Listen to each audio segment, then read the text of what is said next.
President Trump is back in D.C. after spending the past few days at the G7 summit in France. The president met with several world leaders, but his almost meeting with the Iranian foreign minister might have led to a diplomatic breakthrough. Javad Zarif came to the G7 summit at French President Emmanuel Macron's invitation. Zarif did not meet with President Trump, but the surprise visit did get Trump to open up to Iranian negotiations.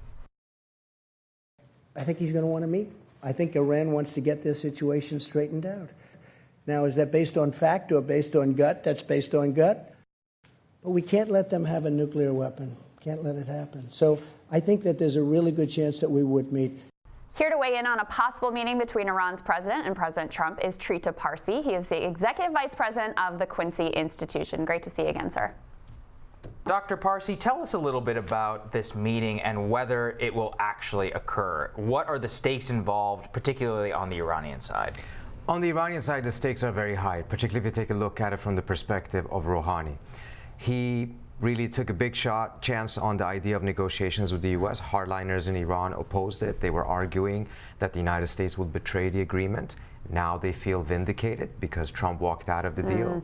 And for Rouhani to go back and yet again negotiate, I think they need to have a strong confidence that this time around the U.S. is actually going to live up to its obligations and adhere to the deal.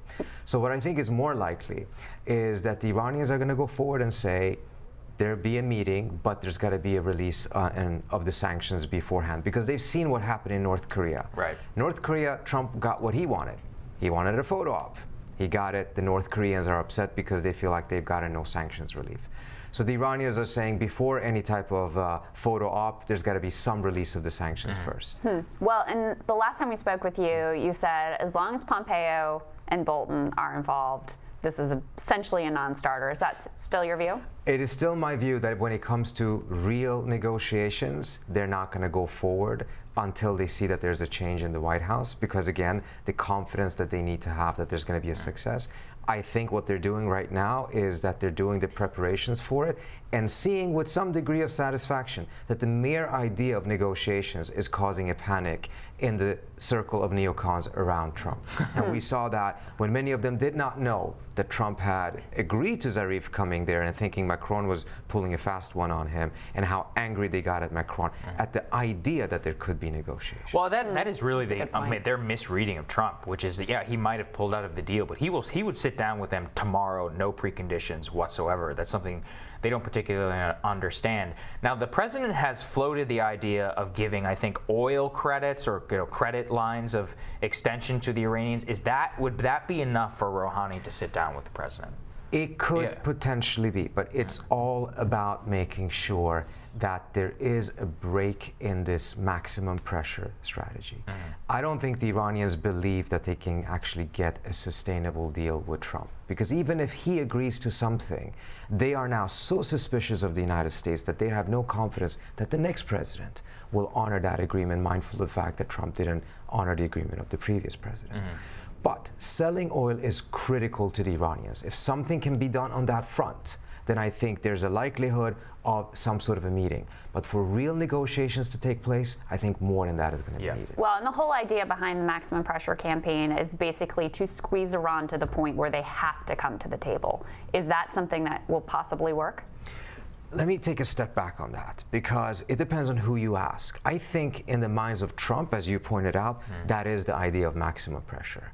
In the eyes of someone like Bolton or some of the countries that have been pressing for maximum pressure, it is not to get to the table. What is it? It is to cause either the collapse of the Iranians or to get the Iranians to lash out, which would then justify military action by the United States, Iran. So regime change one way or another? One way or another, some form of a confrontation. I think that's why you see the upsetness on the side of Bolton, as you see what the Israelis have been doing. They're very worried that Trump is going to go towards negotiations, because the entire idea of maximum pressure was to preclude negotiations, not to get to negotiations. So now we're moving forward, what is the Iranian view, I think, of the electoral process? Are they looking at this very closely?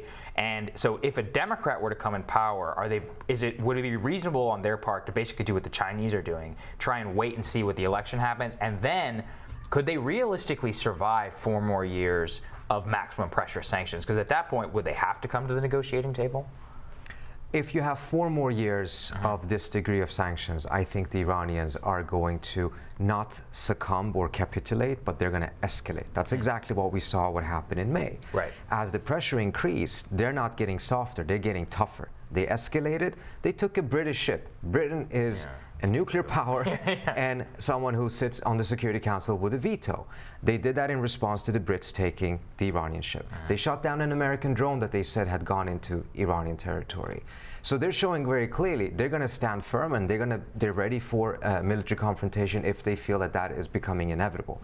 So the idea that they're going to come in and negotiate is not going to be because they're feeling too squeezed. It's going to come at a point in which they feel that they have some leverage. Interesting. And how does Israel play into this and the close relationship that Netanyahu has with Trump?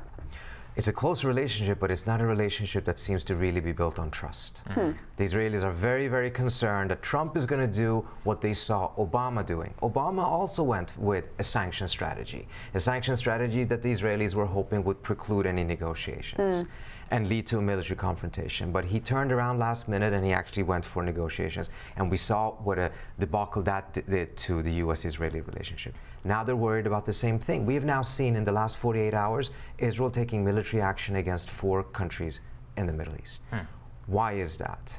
Has there been any particular threat that justified that very aggressive measure by the Israelis? Or is this a sign of their nervousness that Trump is going towards negotiations and an escalation in the region would actually reduce the likelihood of such negotiations? Well, Very we're going to keep our eye on this, and we're going to have you back to break it all down for us. Thank you very much, Dr. Thank you so Parsi. much for having me. Great to see you. Appreciate it. Thank you. Next on Rising, if some speculation is true and a recession is looming for the global economy, how long can the Trump administration be proactive? Vice President Biden's former chief economist Jared Bernstein shares a few suggestions based on what the Obama administration learned back in 2009 when Rising returns.